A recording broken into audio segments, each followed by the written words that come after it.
doa tu yang menjadi amalan kepada Nabi SAW ketika mana Nabi ditimpa kesusahan. Tentu ingat Nabi hidup dia sentiasa seronok ke?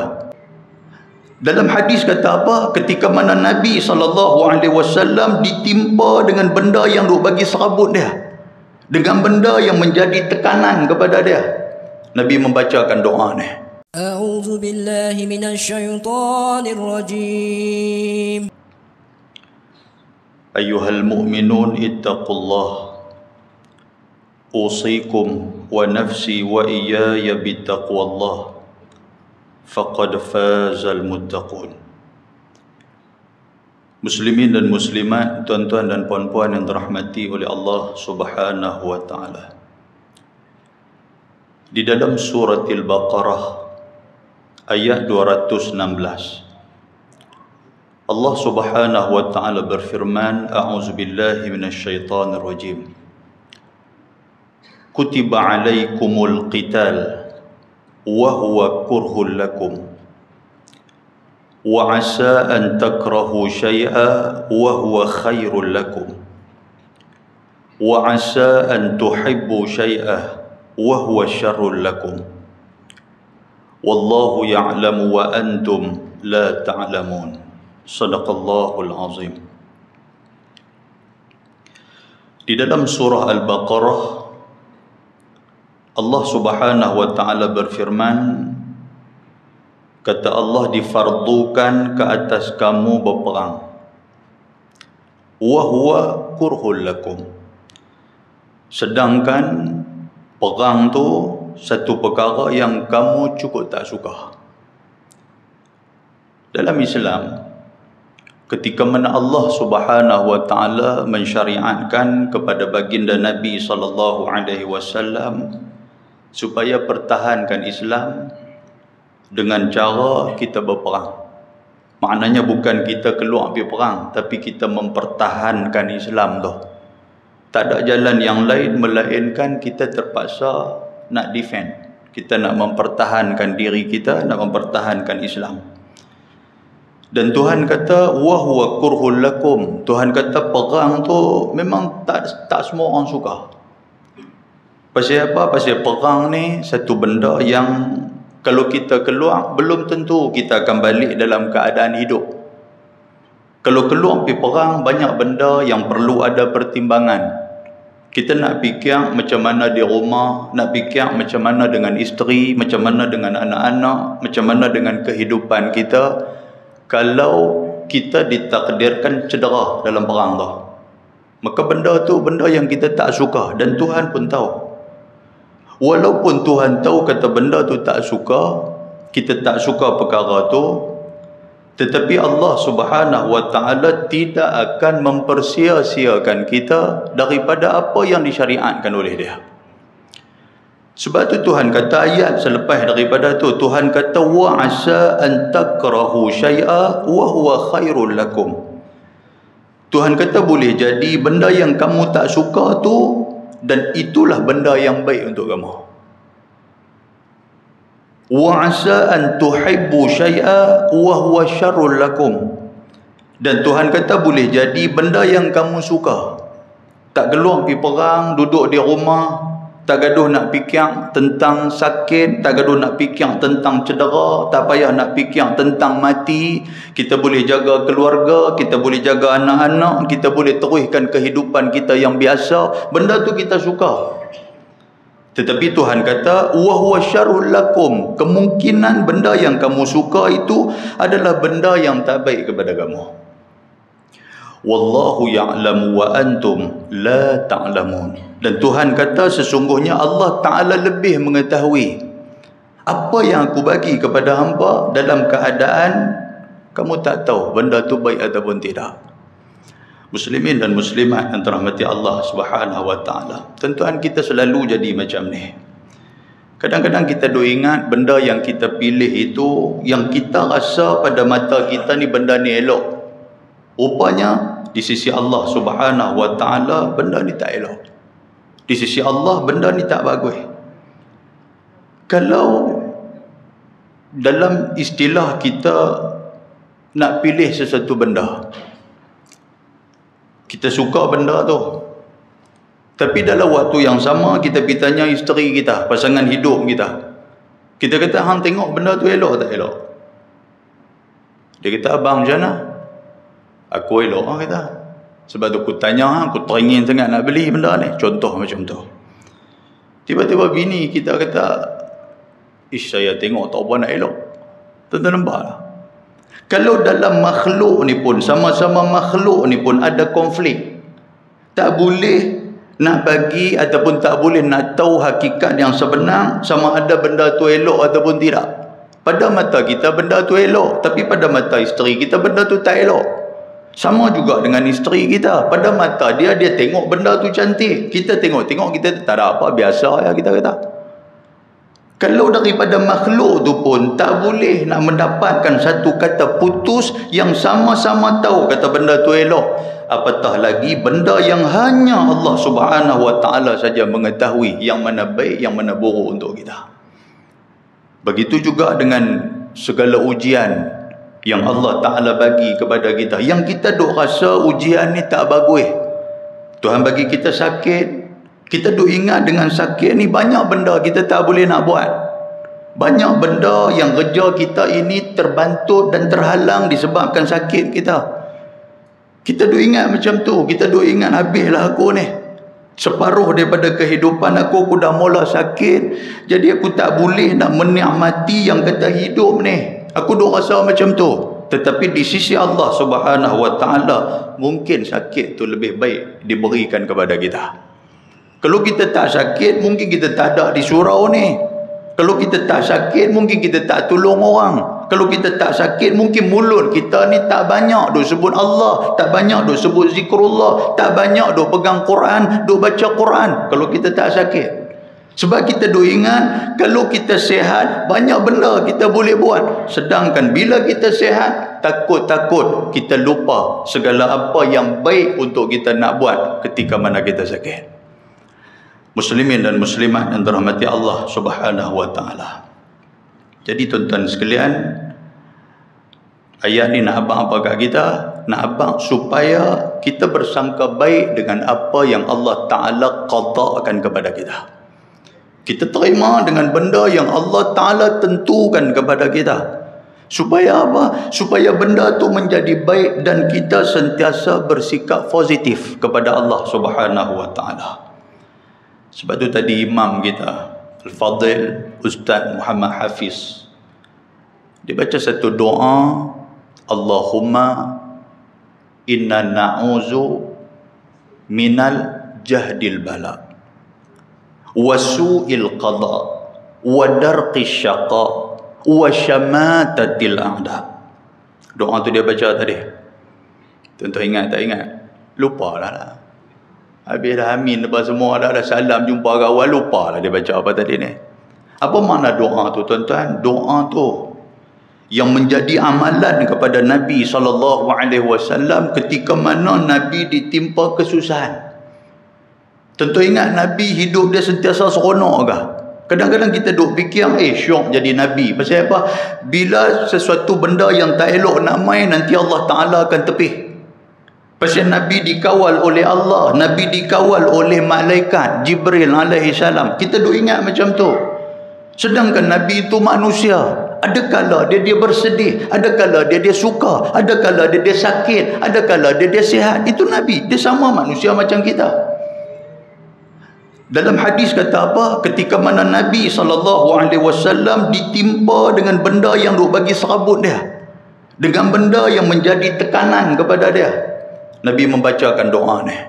Apa doa ni? Nabi kata, Allahumma inna na'uzu, kalau seorang a'uzu, Allahumma inni a'uzu min jahdil bala.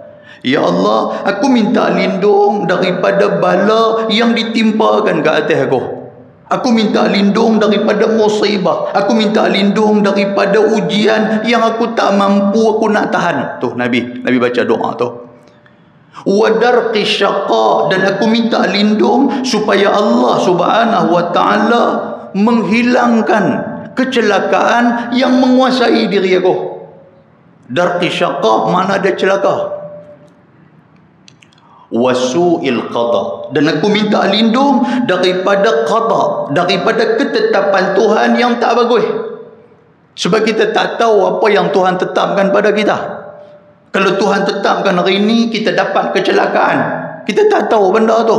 Kita duk nampak daripada pagi tadi, duk nampak cantik, keluar daripada rumah, pergi kerja dan sebagainya, nampak cantik. Tiba-tiba nak sampai di pintu rumah, baru nak masuk dalam lift rosak. Lepas tu dah lift rosak pula, kita tak ada nak masuk, kepala terlekat di pintu lift. Contoh macam tu. Oh, dia jadi payah. Buka tak boleh. Sampai nak kena telefon bomba mai. Bomba kata tak boleh ni. Bomba kata kalau nak dua benda. Bomba kata, nombor satu kita potong pintu, nombor dua kita potong kepala. Weh, tak nak ya tuan sekalian. Oh, kata apa jadi lagu ni. Dia nampak apa kita dicantik dah. Tu nama dia apa? Su'il qada, iaitulah ketetapan yang kita tak suka. Dan yang keempat, Nabi SAW selalu baca apa? Wasyamatatil a'da. Apa makna syamam? Syamatah ni apa? Cacian, makian, fitnah daripada a'da, daripada adu, daripada musuh, daripada orang yang tak suka kat kita. Orang yang tak suka kat kita ni tuan-tuan sekalian, macam-macam benda dia boleh buat. Hari ni macam kita tahu, orang sudah tidak bunuh orang. Tetapi hari ni macam mana cara orang bunuh orang? Dengan cara dia membunuh identiti orang. Dari istilah orang putih, dia kata apa tu? Dia kata bunuh identiti tu. Kan? Dia apa? Maknanya nak bunuh identiti mudah. Mudah macam mana tuan-tuan? Kita pitau dalam satu benda, dalam satu masyarakat. Kita pergi buang satu fitnah kepada orang yang kita tak suka. Selesai. Kita nampak kawan ni duduk sembang di tepi jalan dengan satu perempuan. Dia ni satu haji besar, rajin duk main ke surau. Kita pergi snap gambar tu, kita pergi lempar masuk dalam WhatsApp group di tempat kita ni. Kita dah tengok haji ni, nampak rajin duk main ke masjid dengan pakai kepiah, dengan pakai jubah, semayang tak berhenti, dengan zikir, dengan apa, tasbih bukan takat di tangan, di leher pun dia bubuh. Rupanya ada skandal. Dia buat macam tu aja. Orang baca-baca, ada angkat ni pula ada. Tuan sekalian, hak buat muka terkejut pun ada. Kan WhatsApp dia buat macam tu lah ni. Buat muka terkejut pun ada. Buat tak sangka tu haji. Tuan-tuan, cerita betul tak betul? Yang tu cerita 836 punya cerita. Soalan ni apa? Soalan ni dia sudah dilondehkan. Maknanya dia sudah dimatikan identiti dia. Bila dia main ke masjid, dia main ke surau, orang dah mula lari daripada dia. Dia masuk-masuk, Assalamualaikum, orang jawab, Waalaikumsalam. Orang pun tak mau sembang dengan dia. Pasal apa? Tak sangka kata dia ni di belakang. Tuan-tuan, nampak tak? Hari ni, itu cara membunuh. Bila dia duk kena macam tu, tuan-tuan balik-balik rumah, di rumah pula isteri pula tak ada, kira duk nampak ubat nyamuk tu, nak minum tak minum, aku nak main ke surau apa, aku berasa tak seronok dah, aku pergi tempat lain pun orang pakai duk kata kat aku, cerita tentang aku ni sudah berlegar satu Putrajaya, aku nak tahu tak mana muka aku ni. Duk nampak ni ubat nyamuk, nampak macam dengan kopi kafe latte ke apa dia kata. Duk nampak macam tu, dia minum terus, minum berbuih mulut mati. Ada tak ada tuan-tuan berlaku dalam kehidupan kita hari ini? Ada. Allahu Akbar. Muslimin dan muslimat yang dirahmati Allah Subhanahu wa taala. Jadi tuan-tuan sekalian, doa tu dibacakan oleh Nabi SAW. Dalam sebuah hadis yang sahih riwayat daripada Ibnu Majah radhiyallahu taala anhu. Dalam hadis ni riwayat daripada Sa'id Al-Khudri. Kata Sa'id, qala Rasulullah sallallahu alaihi wasallam, al-mu'min idza ishtaha al-walad fil jannah kana hamluhu wa wad'uhu fi sa'atin wahidah kama yashtahi. Kata Abu Sa'id Al-Khudri radhiyallahu anhu, dia kata orang yang beriman kepada Allah ni, apabila atas dunia dia diuji dengan tidak dapat zuriat. Tuan-tuan, orang yang tak dapat anak ni, kadang-kadang hati dia tu halus. Bila dia pergi duduk dalam satu-satu komuniti, yang mana komuniti ni pula kadang-kadang bila bercakap ni langsung tidak pandang-pandang. Kan istilah Melayu dia kata apa? Cakap siang pandang-pandang, cakap malam dengar-dengar. Kita pergi tanya dia, kita kata, nikah lama mana? Dia kata nikah dekat 15 tahun. Oh, ya kata, anak apa orang? Kata anak tak ada. Ui, dia buat cerita. Dia kata 15 tahun tak ada anak. Kata. Oh, tapi berubat. Dia bertanya macam tu pula. Dia kata berubat macam-macam lah. Telur ayam kampung makan tak? Dia buat tanya macam tu. Kawan ni duk berasa hati, tuan-tuan. Duk esok tak berjumpa kita. Begitu juga dengan isteri dia pun. Nak keluar, nak baca Yasin, Muslimat punya baca Yasin, tiba-tiba orang kata duk bisik-bisik sambil tengok muka bini dia. Balik-balik di rumah duk mengadu nasib antara dua orang ni, tuan-tuan. Maknanya atas dunia Tuhan uji tidak ada anak. Bila atas dunia Tuhan uji tidak ada anak, ketika mana dia bersabar, dia bersabar dengan ujian itu, maka dia dimasukkan ke dalam syurga oleh Allah Subhanahu wa taala. Bila masuk dalam syurga, kata Nabi SAW, al-mu'min idza ishtahal walad. Bila dia masuk dalam syurga, dia kata atas dunia ni semua kami dapat. Kami ada rumah, kami ada kekayaan, kami ada kereta, sama macam syurga. Syurga ni semua dapat. Kecuali apa yang kami tak dapat atas dunia ni, walad. Kami tak dapat anak. Sebab tu dalam syurga ni, mereka teringin sangat-sangat ishtahal walad, untuk mereka dapat anak dalam syurga. Mereka minta kepada Allah Subhanahu wa ta'ala. Bila mereka minta kepada Allah, kata Nabi SAW, Nabi kata, kana hamluhu wa wada'hu fi sa'atin wahidah kama yashtahi. Nabi kata, dia teringin, dia minta kepada Allah, ya Allah, boleh tak bagi kepada saya anak?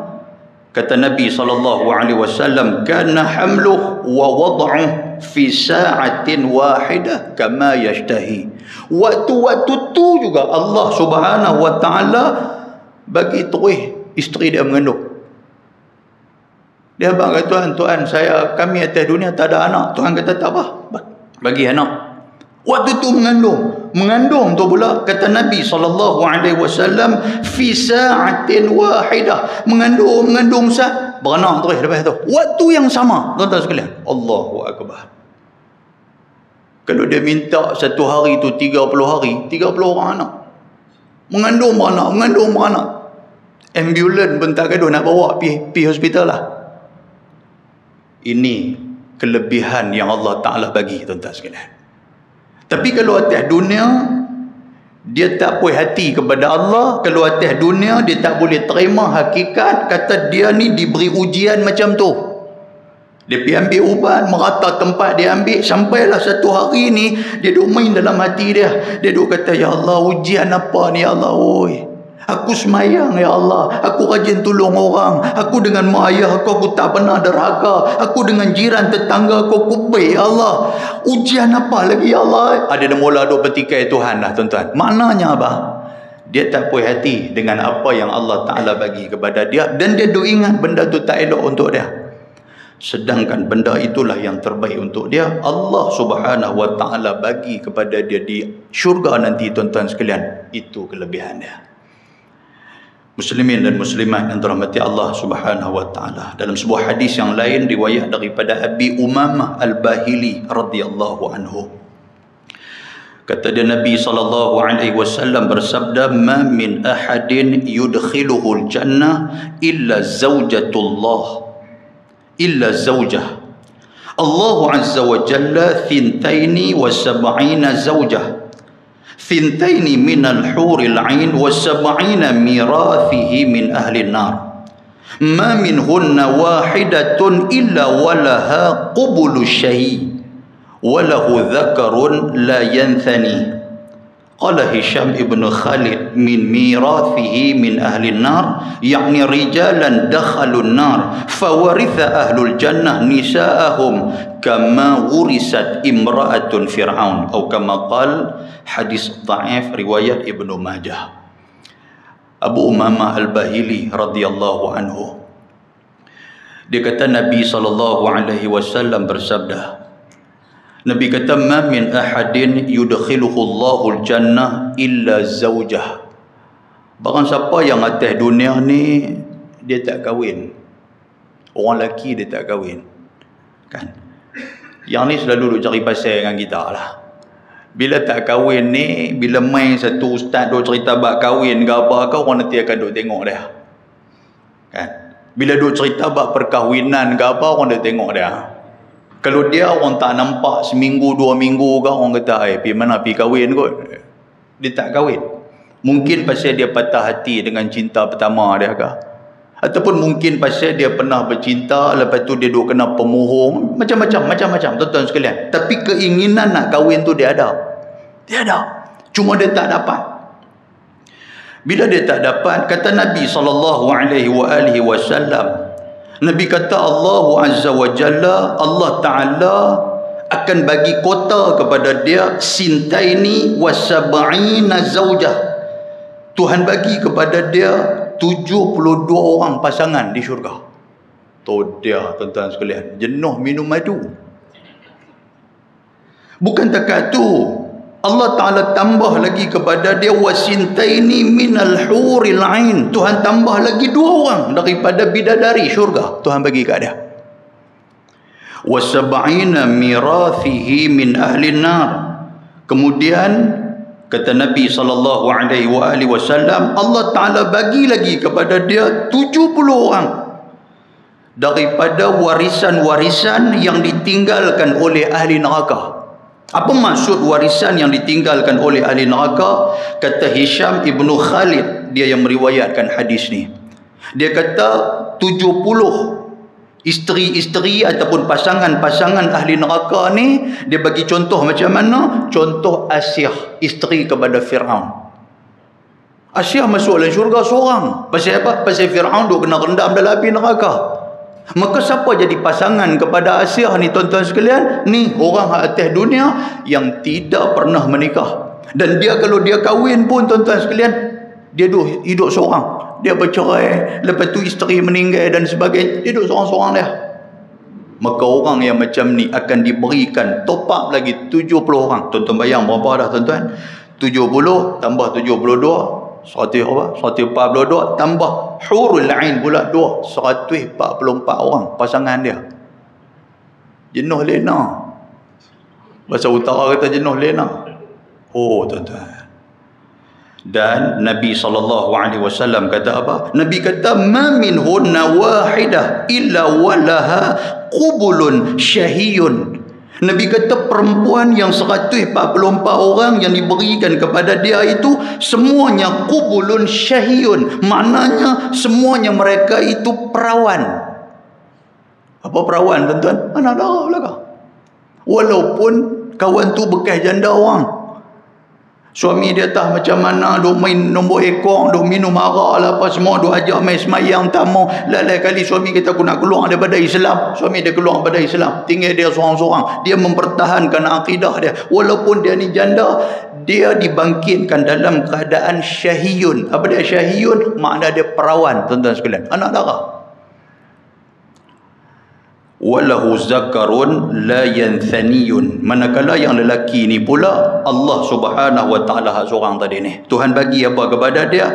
Tuhan bagi zakarun la yanthaniyun. Tuhan bagi kekuatan kepada dia, yang kekuatan itu tidak pernah lemah ketika mana bersama. Oh tuan-tuan, boleh faham tak hadis ni? Hadis ni riwayat daripada Ibnu Majah. Muslimin dan muslimat yang dirahmati Allah Subhanahu wa taala. Saya kira orang perempuan tanya pula, Ustaz, kami ni kami duduk seorang-seorang, kami tak menikah ni, ada nak boleh dapat 144 bidadara ke apa? Dia fikir macam tu. Orang perempuan duduk tanya pula. Tuan-tuan, dalam syarah hadis ni tak cerita pun, tapi maksud dia apa? Kalau lelaki pun Tuhan bagi pasangan, orang perempuan pun ada pasangan dia. Jangan bimbang. Muslimin dan muslimat yang dirahmati Allah, saya baca muqaddimah pada malam ni untuk menggambarkan kepada kita bagaimana bentuk syurga yang Allah Subhanahu wa taala sediakan untuk kita. Dan hadis yang saya baca ni merupakan hadis yang ada sambungan dia dengan kuliah yang akan kita mulakan di surah Al-Quddus ni. Iaitulah kita akan membawa satu kitab yang diberi nama sebagai Bahrul Mazi. Kitab Bahrul Mazi kita akan baca jilid 18. Yang mana jilid 18 ni tuan-tuan sekalian, dia mulakan dengan abwabu sifatil jannah, iaitu bab ataupun fasal-fasal tentang sifat-sifat syurga. Nanti tuan-tuan boleh pergi cari kitab. Kitab ada kat saya ni kitab Jawi.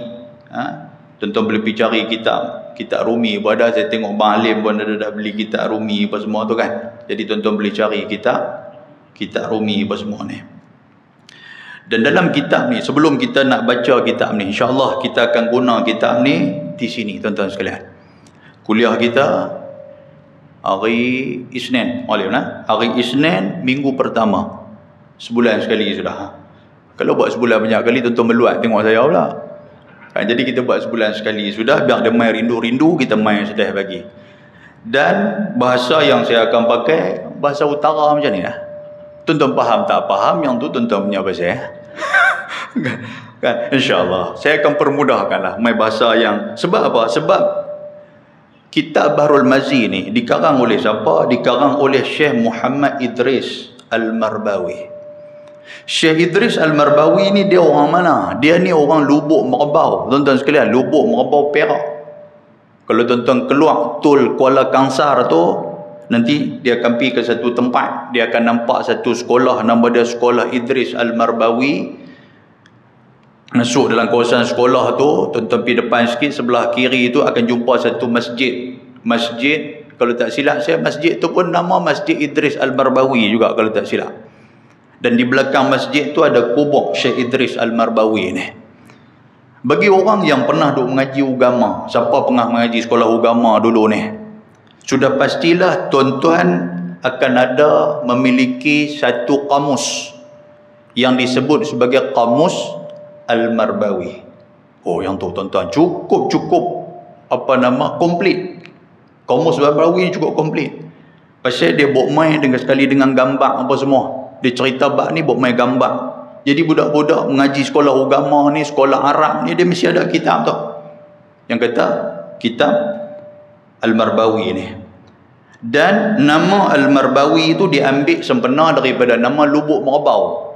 Merbau tu makna dia Marbawi. Ya. Tuan-tuan kata Marbawi ni orang mana? Orang Arab ke apa? Orang belah kita lah. Cuma yang tu dia letak laqab ataupun dia letak di belakang tu Al-Marbawi. Tuan-tuan pun kalau nak bahasa kemas sikit boleh juga ada letak apa nama? Al-Qudusi ke apa ke?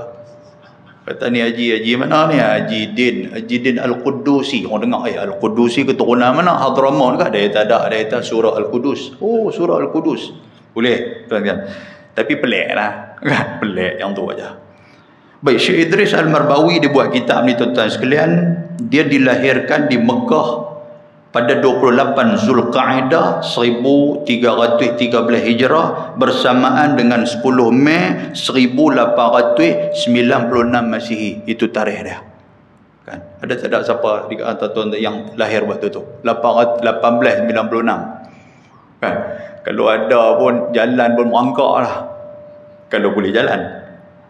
Dan lepas pada tu, pada tahun 1913 dia balik mai ke Mekah. Dia balik mai ke Perak. Dia masuk sekolah Melayu Lubuk Merbau Perak ni yang dikenali sebagai sekolah kebangsaan Syekh Muhammad Idris Al-Marbawi, sahabat kepada tuan-tuan tadi. Dan dia dapat pendidikan awal di Pondok Syekh Wan Muhammad di Bukit Candan, Kuala Kangsar, Perak. Kemudian dia pergi mengaji di Pondok Tuan Husin Al-Mas'udi, Kedah, dekat dengan Titi Besi, Kepala Batas Kedah. Dia pergi mengaji tahun tu. Kemudian dia mengaji kepada Syekh Ahmad Al-Fattani di Bukit Mertajam, dan dia juga pergi mengaji di Pondok Tok Kenali di Kelantan. Ni Syekh Idris Al-Marbawi ni. Dia tuan-tuan sekalian, habis-habis dia mengaji, dia bertugas sebagai guru agama di negeri Perak. Dia jadi guru agama. Lepas tu pada tahun 1924 dia ambil keputusan untuk dia sambung belajar di Universiti Al-Azhar, Mesir. Dia pergi mengaji di sana, dia dapat ijazah aliyah. Waktu tu tak ada lagi orang Melayu dapat ijazah aliyah ni, ijazah paling tinggi dapat di sana tu, dapat dekat dia. Dan waktu itulah dia menyusun yang kata Arab, kamus Arab Melayu ni yang duk pakai sampai gelar ni tuan-tuan sekalian. Kalau ikut zaman tu, pada tahun 19 tu, lepas daripada dia duk susun kamus tu, diulang cetak sebanyak 24 kali. Waktu tu 1900 lebih tu. 24 kali cetakan. Tuan-tuan bayangkanlah. Sampai kepada zaman kita ni berapa kali punya cetakan duk buat, saya rasa ratus ribu kali dah kot. Duk cetak. Tuan-tuan, banyak mana pahala dapat kepada dia? Kita nak tahu yang tu ya. Allahu Akbar. Dengan dia ni lah dia duk terjemah kitab-kitab Arab, dia terjemah main Melayu. Yang mana orang Melayu yang nak mengaji Arab, nak mengaji Islam, sudah pastilah akan melalui kamus dia. Ni kita ni duk mengaji ni tuan-tuan sekalian, mengaji fiqh, kita mengaji tauhid, kita mengaji usul, kita mengaji tasawuf, apa semua ni melalui dia. Malam ni pula kita pula cerita bab dia dan kita baca pula kitab dia ni tuan-tuan. Tiap kali kita baca, setiap satu huruf daripada bacaan kita tu, Allah Ta'ala bagi pahala kepada dia. Dia duduk di syurga, pahala turun mai macam mana salji punya turun mai macam mana hujan punya turun. Tuan-tuan nampak tak? Jariah yang dia buat atas dunia ni, Masya Allah. Macam kita tuan-tuan sekalian, lagi mana apa yang kita wakafkan, apa yang kita jariahkan orang guna. Waktu mula-mula surau ni dulu, mula-mula nak naik surau ni, Jawatankuasa Surau dia buat announce tentang kapet. Saya bagi contoh ni, tak betul lah. Dia bagi announce tentang kapet surau. Siapa nak wakaf satu kaki RM20, kita kata mai kat aku 20 kaki, dia ambil tuan-tuan sekalian. Tuan-tuan, setiap kali menyala ya lampu surau ni, setiap kali itulah Allah Ta'ala bagi pahala kepada kita. Tiap kali orang duk pijak atas kapet surau, orang duk semayang, tiap kali itulah pahala turun mai kita berderu-deru. Tiap kali orang duduk atas kapet surau ni, orang buka Quran baca, pahala berderu. Tiap kali orang duduk atas kapet surau, orang niat i'tikaf, bukan ada apa, dia i'tikaf lepas tu dia lena, tuan-tuan sekalian. Tiap kali dia duduk, pahala mai berderu. Allahu Akbar. Dalam Al-Quran Allah Ta'ala kata apa? Falahum ajrun ghairu mamnun. Pahala yang Tuhan bagi tu tak putih-putih, sagi sampai pahala kepada dia. Masya Allah.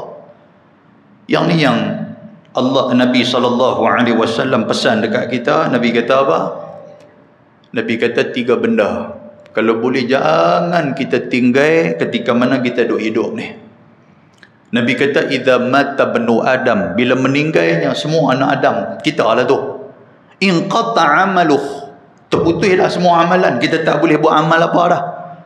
Dalam kubur ni bukan tempat nak semayang, dalam kubur bukan tempat nak puasa, dalam kubur bukan tempat nak bawa keluar zakat, dalam kubur bukan tempat kita untuk kita nak berzikir apa semua, tak ada dah. Tuan-tuan duduk dalam kubur, tiba-tiba duk minta kat Jibril ke, duk minta kat malaikat Zabaniyah ke apa, malaikat bagi Quran ni, nak baca Quran. Malaikat kata buat apa baca Quran? Tak saja nak baca, nak bagi tambah pahala. Dah. Malaikat kata tak ada dah. Quran ni waktu hang hidup dulu hang nak baca. Lah ni hang tak perlu baca dah. Hang cuma menimba atas apa yang hang telah buat atas dunia dulu. Nabi kata bila meninggalnya kita ni tuan-tuan, inqata amaluh, amalan kita tak boleh buat apa dah. Illa min salas, melainkan 3 amalan yang kita buat atas dunia dulu, pahala turun mai kat kita ni, berderu-deru turun mai. Yang pertama apa tuan-tuan? Sadaqatin jariyah. Sedekah jariah. Sedekah jariah tu maksud apa? Jari tu maksud apa? Asal perkataan jara, berlari-lari. Bukan sedekah sambil lari. Saya tuan-tuan kata sedekah sambil lari maraton ke apa ke? Bukan. Sedekah jari itu, jariah ni maksud dia apa? Kita sedekah sikit, orang guna benda tu. Selagi mana orang guna benda tu, pahala tu berlari-lari mai kat kita. Tuan-tuan bayang ni, duit apa? Duit elektrik ni. Kata nanti abang dekat pengurusi surau ke, Tok Imam surau ke, abang Jawatankuasa surau, duk pergi bisik kat mereka, kata ni tiap bulan bil surau ni hantar mai rumah saya akan bank in bagi. Entah. Dia bagi duit. Lagi mana menyalanya lampu surau, lagi itulah tuan-tuan sekalian pahala mai kat kita walaupun kita sudah mati. Tuan-tuan letak apa dengan kain pelekat, lepas semua orang nak main, nak semayang, nak guna kain pelekat, pakai sebab seluar. Orang lah duk kerja kencing dan seluar lah ni. Itu bila nak main surau, nak kena tukang seluar lah apa, nak pakai kain. Tak apa, kita cari kain bagi. Lagi mana dia guna kain tu, lagi mana kain tu dimanfaatkan, kita meninggal 10 tahun yang lalu, Allah Ta'ala bagi pahala setiap kali kita guna benda tu. Apa lagi tuan-tuan sekalian, tengok apa benda yang aku boleh buat ni. Allahu Akbar. Yang ni sedekah jariah. Yang kedua, kata Nabi SAW, waladin salihin yad'ulah, doa anak yang salih yang mendoakan kita. Kita ada anak ni tiap kali semayang angkat tangan, Allahumma ighfir lana zunubana wa liwalidina, kepada ibu bapa dah. Warhamhum kama rabbawna shighara, ya Allah ampuni dosa kami dan dosa kedua ibu bapa kami. Tiap kali dia duk minta kepada Allah, tiap kali itulah malaikat nanti akan bawa pahala doa tu mai bagi kat kita. Allahu Akbar. Tuan-tuan, yang ketiga, kata Nabi SAW, ilmin yuntafa'u bih, ilmu yang bagi manfaat kat kita. Apa ilmu bagi manfaat? Tuan-tuan, mulakan dengan keluarga dulu. Sebab tu kita waktu hari tu, saya ada cerita sikit kepada tuan-tuan waktu panggil saya ceramah pagi tu kan ada buat karnival apa di sini ni. Cerita tentang tanggungjawab ibu bapa. Anak-anak, kita azan dulu ke maghrib? Azan tak apa, kita bagi laluan untuk azan dulu, silakan.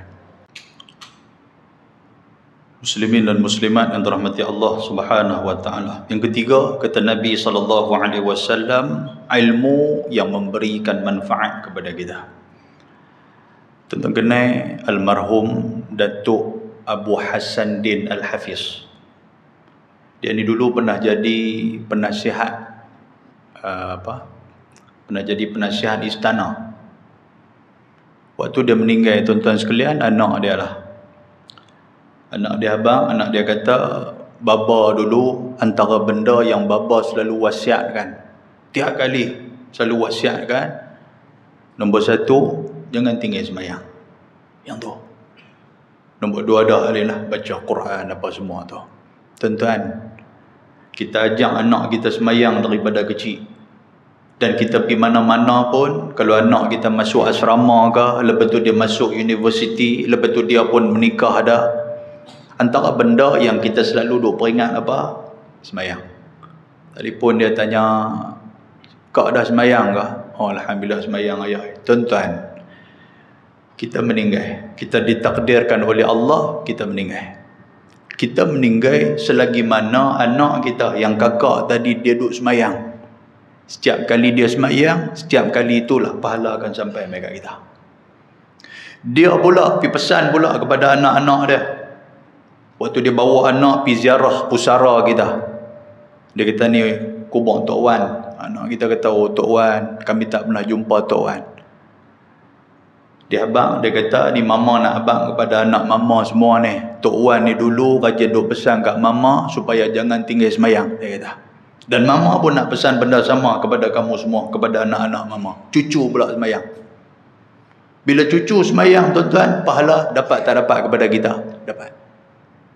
Cucu tu pula bila dia besar, dia pula ingat macam mana mama dia duk pesan, dia habang pula ke anak-anak, dia kata tu nenek tu mama dia lah. Nenek ambil daripada atas nenek, dia panggil apa? Tok Nek apa kah? Ambil daripada Tok Nek. Dia kata Tok Nek dulu duk habang kat nenek, nenek habang kat mama, mama habang kat ambah, dia kata. Tuan-tuan, benda tu lagi mana keturunan kita semayang hasil daripada nasihat kita, ilmu yang kita sampaikan, yang tu yang yuntafa', makna yang bagi manfaat kat kita. Allahu Akbar, pahala tuan-tuan sekalian. Yang tu baru ahli keluarga. Ni kita duk berkawan dengan kawan-kawan ni. Dengan kawan kita duk teks dekat kita tak mana ada kuliah. Lepas tu kita duk dengar ustaz kata, oh ada satu ayat, 2 ayat yang kata ayat ni cantik ni, kalau kita pesan kepada orang, kita pula pergi pesan, pergi buh dalam grup kita. Orang dalam grup pula duk pergi copy, duk pergi paste pergi tempat lain pula. Tuan-tuan, tiap kali mata memandang, tiap kali orang yang dengar, tiap kali orang yang beramal, dapat tak dapat pahala kat kita? Allahu Akbar. Cukup mudah nak buat harta akhirat ni. Cuma kita aja yang jarang-jarang duk pergi cari jalan untuk kita nak buat. Kira nak buat atas dunia yang akan kita tinggalkan. Muslimin dan muslimat yang dirahmati Allah, Syekh Idris Al-Marbawi hari ini dia mengutip apa yang dia buat hari itu. Tuan-tuan, oleh kerana dia rajin duk buat terjemah kitab dan sebagainya, antara dia buat kitab Tafsir Fathul Qadir, kitab hadis Bulughul Maram, Jami'ul Ulam, Usulul Islam, Nizamul Hayah, Mu'jamul Kainat, dan banyak lagi kitab yang diterjemahkan lalu dihantar mai balik ke Malaysia ni. Orang pakai duk mengaji. Pada tahun 1980, waktu tu umur dia 84 tahun, Universiti Kebangsaan Malaysia yang di bawah Chancellor waktu tu Tunku Jaafar Ibnu Almarhum Tunku Abdul Rahman, waktu convocation sudah memberikan dan menganugerahkan kepada dia ijazah kehormat doktor pesuratan kepada Syekh Idris Al-Marbawi. Dapat doktor. Tuan, Allahu Akbar. Dan 7 tahun lepas daripada tu, waktu tu umur dia 91, pada tahun 1987, waktu mula-mula sekali Malaysia ni buat ataupun sambut Ma'al Hijrah dan buat tokoh Ma'al Hijrah nombor 1, mula-mula sekali. Waktu tu yang jadi menteri di Jabatan Perdana Menteri ni almarhum Datuk Seri Hamid Osman, kalau tuan-tuan ingat nama ni. Dia pergi jumpa Syekh Idris Al-Marbawi. Saya yang cerita kat saya ni Datuk Syamsuri Haji Ahmad. Dia kata pergi jumpa Syekh Idris di Mesir. Syekh Idris waktu tu duduk di Mesir, dia tak mau duduk di Malaysia, duduk di Mesir. Bila jumpa dengan dia pun dia tak mau cakap Melayu, dia nak cakap Arab. Jadi Datuk Hamid Osman ni jumpa dia, duk pujuk dia. Duk kata balik Malaysia ni, Malaysia ni nak bagi satu pengiktirafan tokoh Ma'al Hijrah. Dia tak mau, tuan-tuan sekalian. Allahu Akbar. Kita hari ni kelang kabut mau. Rata ceruk dia ambil chop recommendation daripada kawan ni punya dia ambil. Tu pun tak masuk ya. Dia hantar borang ni dekat 60 kali lah, tak lekat satu pun. Dekat-dekat dia bagi tokoh Ma'al Hijrah peringkat kampung ni. Tuan-tuan, dia tak mau. Ni peringkat kebangsaan, tak mau. Tapi oleh kerana duk pujuk-pujuk juga, dia tak mau. Lepas tu dia pun dah anak bini apa semua kata, ayah ambil bila ayah Kalau ayah tak pergi nanti masalah, mereka dah buat program, mereka dah set up dah apa semua ni. Dia balik mai. Tuan-tuan, bila dia balik itu, orang yang mana duk mengaji ilmu dia ni semua pakat berderu duk pergi tengok. Teringin nak tengok. Teringin kita duk dengar nama dia. Duk dengar nama dia ni yang kata Syekh Idris Al-Marbawi ni, duk mengaji kitab dia, duk mengaji kamus dia, duk tahu dah nama dia. Dia ni satu orang hebat, satu orang Melayu yang telah memandaikan umat-umat Melayu dengan agama. Pahala dia cukup jenuh. Jadi orang pakat nak tengok siapa ni yang pi kepada dia ni di kalangan tok-tok guru juga nak tengok siapa sebenarnya Syekh Idris Al-Marbawi ni. Waktu tu tuan-tuan umur dia 91 dah, berjalan pelan. Bila nama dia disebut untuk nak ambil pengiktirafan, dia bagi hadiah apa sikit, wang tunai apa sikit, pingat dan sijil bagi kepada dia. Dia pun terima. Waktu tu MC minta untuk dia bagi ucapan sikit. Allahu Akbar. Yang ni orang duk tunggu-tunggu ni. Dia nak bercakap apa ni? Orang pakai duk tunggu nak bercakap apa ni? Dia kali pergi dekat Datuk Seri Hamid Osman, dia geleng kepala. Dia tak mau bagi ucapan. Masya Allah. Tawaduknya tuan-tuan. Satu orang yang ilmu dia jenuh. Al-ilmu kalbah. Tuan-tuan tengok Bahrul Mazi ni sudah. Yang ada dekat saya ni jilid 17, 18. Dia buat Bahrul Mazi 22 jilid, tuan-tuan sekalian. Yang 22 jilid ni dia salin dan syarah dia daripada Sunan Imam Tirmizi yang kita duk mengaji. Imam Tirmizi kita duk panggil tu. Ni dia mengaji. Dia buat syarah tu. Dan syarah yang dia buat dulu sampai ke hari ini masih relevan. Segala persoalan-persoalan yang ada yang melingkupi cerita tentang agama Islam dalam ni. Datuk Amir Osman panggil juga, pujuk juga, kata Syekh kalam qalil, cakap dah sikit apa semua, dia tamak tuan-tuan sekalian. Pujuk. Lepas tu duk nampak macam tegang dah dalam majlis tu, nampak macam stuck pasal majlis ni, pasal dia tamak. Dia pun bangkit jalan pelan-pelan, pergi dekat mikrofon, tembak mulut elok pelan-pelan. Assalamualaikum warahmatullahi. Orang dengar suara dia. Yang ni kan suara Syekh Idris, yang selama ni kami duk tengok tulisan dia ayah. Alhamdulillahi Rabbil Alamin. Assalamualaikum warahmatullahi. Dia kali-kali dia geleng kepala, tak mau cakap dah. Yang tu, Masya Allah, dia bagi salam Alhamdulillah, lepas tu Assalamualaikum, dia nak duduk. Ilmu jenuh tuan-tuan sekalian. Ustaz Luqman ilmu tak jenuh ni pun insya dah tak berhenti lagi. Masya Allah. Tuan-tuan tengoklah. Hak tengok ni ketat dada ni, ya Allah.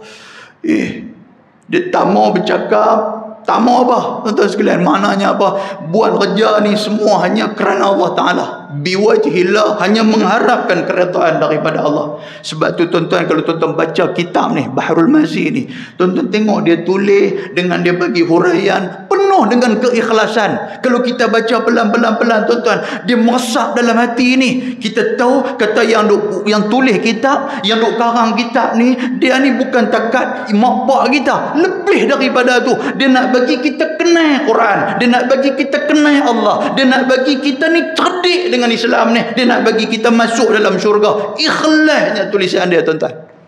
Dia tak pernah ambil royalty apa pun. Dan anak bini dia pun tak pernah duk makan kamsin. Kamsin ni orang utara kata, tak pernah duk makan apa pun. Ramai dah orang duk pergi tuan-tuan sekalian ke ahli keluarga. Bisa tengok kitab dia ni, dia pun nak terjemahkan ke dalam bahasa Melayu lah ni. Dia guna bahasa lama ni, kita ada bahasa lama. Dia pergi habak di Pulau Pinang dulu pun ada satu persatuan penuntut Islam, apa semua pergi jumpa ahli keluarga di Perak. Abang kata kami nak terjemah ni, nak bagi orang lain baca apa semua mudah. Ahli keluarga kata apa? Kami dapat wasiat daripada tok ayah kami ni, Syekh Idris Al-Malbawi. Dia tak bagi mengalihkan bahasa untuk bahasa yang lebih mudah ke apa, dia tak bagi. Pasal apa? Dia takut tak sampai makna. Dan yang kedua, takut apa yang kita cuba cerita tu tak sama dengan apa yang dia cuba sampaikan. Allahu Akbar. Sebab tu tuan-tuan, kalau tuan-tuan tengok kitab Rumi ada ni, yang alih bahasa tu Ustazah Nuraini Abu kan, Malik luang tu Nuraini Abu kan, dia buat. Tapi dia menggunakan bahasa tetap bahasa lama, bahasa utara punya bahasa. Lepas tu tuan-tuan sekalian, kitab ni kalau belah-belah sini jarang orang baca pasal bahasa utara banyak kan. Antara dia lumpung, dia tulis dalam tu kelebok Ka'lam Bawawro. Tuan-tuan nak baca apa? Kalau orang kot sini, hendaklah kita janganlah kita kotorkan baju kita dengan kalbur. Kalbur kah? Mana ada orang utara panggil kalbur, kelebok. Jadi bahasa-bahasa yang macam tu kita nak kena perjelas. Boleh tuan-tuan sekalian Baik, angguk pun tak apa nak mau dah, pasal pukul 9 dah. Kan? Baik, kalau macam tu saya nak cerita sikit lagi tak habis lagi ni. Pasal duk geram lama lah, kita baca lama tuan-tuan. Duk main tahu macam saya ni, saya buat preparation ni hampir 2 jam. Yang nak tumpahkan ataupun nak luahkan kepada tuan-tuan kadang-kadang sejam pun tak sampai. 2 jam punya duk study hak ni main. Bila benda ni tak selesai, rupanya ada benda yang saya tak sampaikan kepada tuan-tuan. Saya pergi dalam kereta, saya ceramah seorang-seorang. Dia lagu tu ya. Allah, ada benda aku tak abang tadi ni, duduk dalam kereta, ada cerita seorang-seorang tuan sekalian. Baik, dalam kitab Bahrul Mazi jilid 18, sebab saya dimaklumkan jilid 17 bab cerita bab ahwalul qiyamah apa semua, bab pelembut hati, bab warak apa semua dah ada satu ustaz dah duk mengajar. Jadi saya tak mau kacau, tak apalah, dia mengajar tuan-tuan. Ni kita akan guna Bahrul Mazi juga. Pasal apa saya suka sangat Bahrul Mazi ni? Pasal apa? Pasal bila dia buat main satu cerita, dia akan sangkutkan cerita tu kan kepada hadis Nabi SAW. Pasal tu saya baca ni, saya rasa seronok. Pasal apa tuan-tuan rasa seronok? Pasal bila kita baca, kita tak perlu nak fikir lah. Apa yang kita baca ni bukan main daripada kita, tapi main daripada Nabi SAW. Orang nak argue, tak boleh. Orang kata ustaz betul kalau ustaz cerita, tambah kita pula cerita ni bab syurga. Yang bab syurga ni kalau kita baca tuan-tuan, kadang-kadang kita fikir biar betul takkan sampai tarah tu kot. Nanti dia akan main tuan-tuan, dia nak abang apa? Dia nak abang kata pohon pokok ataupun pokok dalam syurga ni saja, yang kata redup dia tu, dia menaungi orang dalam syurga tu ratus tahun punya pokok tu, antara jarak dia ujung sana dengan ujung sini ratus tahun, dalam keadaan qadar kuda yang laju lari. Tuan-tuan bayangkan besar mana. Weh, kata pokok apa ni? Karut dah ustaz ni, karut ni kata aku tu kat saya. Tak apalah, katakan kita buat main hadis Nabi. Kalau hang kata karut, maknanya hang kata karut kepada Nabi. Lepas tu dia akan, macam kita cerita tadi tuan-tuan sekalian, macam hadis Nabi saya baca kepada tuan-tuan. Orang yang masuk dalam syurga, Allah Ta'ala bagi 72 orang perempuan, lepas tu 72 orang bidadari, lepas tu tambah lagi 72 orang pula wanita-wanita yang suami mereka duduk dalam api neraka. Ada orang tak boleh terima. Tuan-tuan duduk dengar macam ni sambil duduk garu pipi yang tak ada bau. Itu masalah tu. Kalau ada bau tak apa, ada garu pipi tak ada bau. Tak. Aku tang lain aku boleh dengar ya ustaz ni, tapi tang dia baca perempuan ni duk nampak sopangan karut dan kira karut ni. Yang satu pasal dia tak berani nak balik nak menjawab di rumah tu. Sebab lagi bini tanya, abang tadi waktu ustaz baca abang ni abang duk kenyah sakan nampak. Dia tak, aku serius, saya tak serius apa, dia gelak sakan. Dia tak syong sangat, takut nak jawab dengan tu. Kan? Nak jawab dengan tu nepa di rumah tu. Dia takut Tuhan nombor 2 duduk fikir betul ke ni hadis. Aku duk jadi tuan-tuan hadis Nabi. Tu ada dalam surau ni. Ada depan mata kita ni. Ada bawah, ada komen apa semua ada. Dia kata betul ya ustaz ni baca, ada buat tanda lagu tu, ada buat tanda apa semua. Dia tadi karut ni. Kira karut ni. Ni semua penunggang agama dia kata. Sebab tu saya nak baca hadis ni tuan-tuan. Lepas tu dia buat main hadis ni, dia buat main pula darjat hadis. Sebab dia ambil daripada Imam At-Tirmizi. Imam Tirmizi dia buat hadis tuan-tuan. Disebut sebagai Sunan At-Tirmizi. Yang dalam Sunan At-Tirmizi ni ada 3,956 hadis ada dalam Sunan Tirmizi tu. Jadi 3,956 hadis ni Syekh Idris Al-Marbawi dia rongkai satu hadis. Dan dia buat syarah kepada hadis tu, siap dengan soalan, siap dengan masalah. Masalah 1, masalah 2, masalah 3. Dia buat main dekat kita. Dan dia buat main hadis menjawab benda tu dan juga pandangan para ulama. Dia cerita.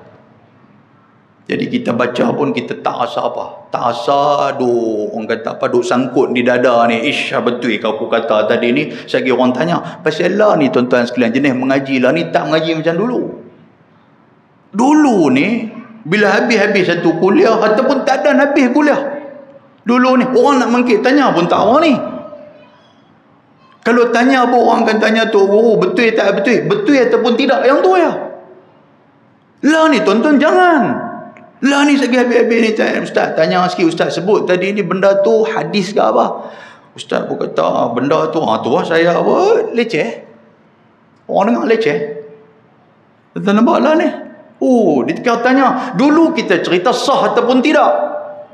Dia tanya dulu ni, orang tanya ni tu guru, kalau kita tengah duduk apa semua ni, duduk sila cantik, tiba-tiba kita tu basah angin keluar ni, sah tak sah kita nak semayang? Saya guru kata tak sah. Tak sah, kena ambil yang semayang lain. Lah ni tuan-tuan tak boleh.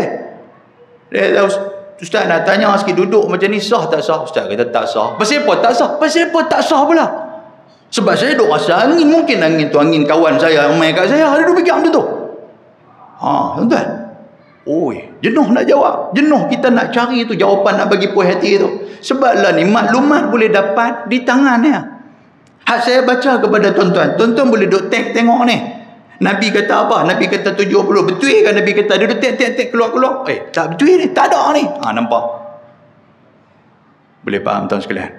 Baik muslimin dan muslimat yang dirahmati Allah Subhanahu wa taala. Tuan-tuan jangan bimbang, saya sentiasa melihat jam. Tak apa, jangan bimbang, tunggu Ustaz. Sebulan sekali kita main. Baik. Kita akan cerita yang pertama abwab sifatil jannah, bab pada menyatakan sifat syurga. Syurga tu macam mana? Lepas tu dia akan main orang yang masuk syurga ni, rupa depa ni macam mana? Rupa depa ni macam mana dia akan main. Dia akan main juga sifat pokok kayu yang ada dalam syurga. Ni nak cerita panjang ni pokok kayu ni. Lepas tu dia main pula yang kata syurga dan nikmat dia tu macam mana, yang kata seronok sangat duk sebut syurga tu, nikmat dia tu apa. Lepas tu dalam syurga juga dia ada bilik-bilik. Kan? Dia ada bilik-bilik. Dan dia ada darjat-darjat syurga. Syurga tak sama, tuan-tuan sekalian. Tak sama. Siapa yang mangkit tengah malam dengan tak mangkit tengah malam tak sama Tuhan bagi. Kan orang mangkit tengah malam Tuhan bagi lebih sikit. Hak tak mangkit tengah malam Tuhan bagi kurang sikit. Tak boleh sama. Kan? Lepas tu dia main pula sifat perempuan yang menjadi isi syurga. Yang kata perempuan ni. Kan? Ini cerita bagus lah ni. Lepas tu pula dia main yang ni pun sifat jima' dalam syurga. Hal ni kita nak baca juga lah. So saya baca ke aku mana, ke payah ke nak baca ni pun. Lepas tu dia main yang kata pakaian ahli syurga macam mana. Lepas tu dia main sifat buah-buahan syurga. Lepas tu dia main dalam syurga ni ada burung. Hak mana kaki burung dia syurga dengar. Dia kata ada burung dia rupanya. Dia tetap aku nak mengaji ngaji bab burung. Lepas tu tak mengaji lepas tu. Kan sebab tak masuk bab burung. Lepas tu dia main sifat kuda. Dalam syurga pun ada kuda. Dia main umur ahli syurga. Kalau kita meninggal umur 70, kita nak bangkit dalam syurga umur orang. Adakah umur 70? Dalam ni ada hadis cerita umur kita macam mana, tuan-tuan sekalian. Dan tuan-tuan jangan terkejut. Saya kira nak pecah rahsia pula. Tak boleh.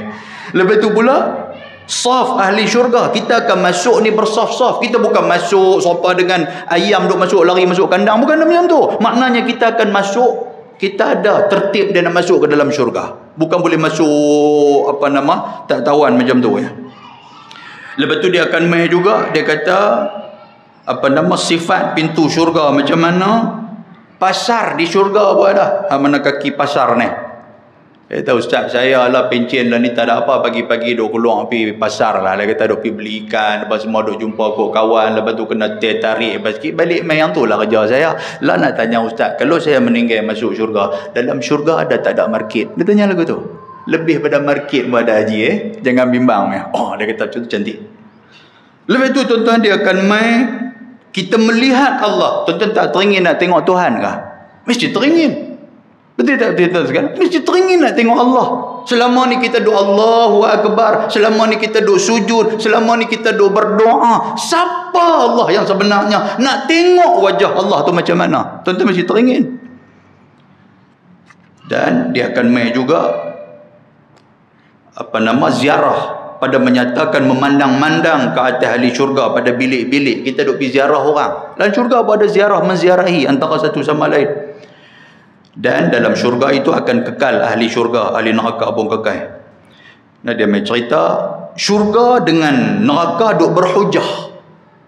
Orang yang menjadi ahli syurga dia dengar apa hujah syurga, apa hujah neraka, pakai duk hujah masing-masing.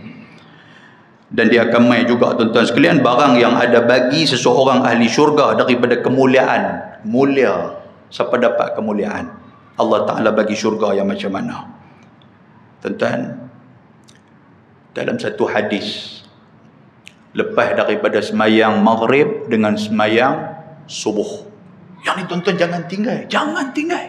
Sebab benda ni simple. Nabi kata apa? Nabi kata siapa-siapa yang lepas daripada semayang subuh dengan semayang maghrib, dia menghadap ke arah qiblat, sanin rijlaihi, dia duduk dalam keadaan macam mana dalam semayang. Sama ada kaki dia ni diduduk tasyahud akhir ke ataupun tasyahud awal, bukan bersilau. Kita bersila ni kita mudah dengan bersila. Assalamualaikum kira duk bersila panggung kita ni nak bagi selesa. Sat nak bersila tunggu sat. Nabi kata bacalah la ilaha illallah wahdahu la syarikalah lahul mulku wa lahul hamdu yuhyi wa yumit wa huwa ala kulli syai'in qadir. Berapa kali tuan-tuan? 10 marat, 10 kali. Dan Nabi kata syarat dia apa? Lam yatakallam, jangan bercakap dengan orang lagi waktu tu. Siapa nak bercakap dengan kita, kita jangan duk bercakap. Kita haji duk, jangan duk bercakap. Kita dah buat geleng ke dia buat lagu tu ke apa, jangan bercakap. Nabi kata kita pantang, kita kira nak bercakap ya. Bagi-bagi salam kira bercakap mah. Jangan bercakap lagi. Dia pun gagah nak bercakap pula, angkat menumbuk sedah bagi dah. Nak bercakap lagi, suar buah siku bagi dah, sigung sedah bagi. Jangan. Apa kata Nabi SAW? Nabi kata apa? Nabi kata barang siapa yang baca benda tu 10 kali, Sekali Allah Ta'ala bagi pahala dengan sekali bacaan dalam 10 tu, Tuhan menaikkan 10 darjat dia. Dan Allah Subhanahu wa Ta'ala, Nabi kata rufi'a lahu 10 darajat, Tuhan angkat 10 darjat. Wa muhiya anhu 10 sayyi'at, Allah Ta'ala gugurkan 10 kejahatan, dosa-dosa yang dia buat. Maknanya apa? Darjat diangkat oleh Allah. Macam mana nak nampak benda tu? Dalam syurga nanti Tuhan akan tunjuk kat kita. Tuhan nak bagi teres ke, Tuhan nak bagi semidi ke, Tuhan nak bagi banglo ke, Tuhan nak bagi apartmen ke, kondo ke. Waktu tu kita tahu. Tiba-tiba kita duduk ni pondok kecil ya. Kawan kita sikit punya besar punya banglo Tuhan bagi kat dia. Kita kata pasal apa? Kata hang baca la ilaha illallah, hang bangkit lari terus, tak ada nak baca 10. Contoh dia macam tu lah. Jadi manfaatkan.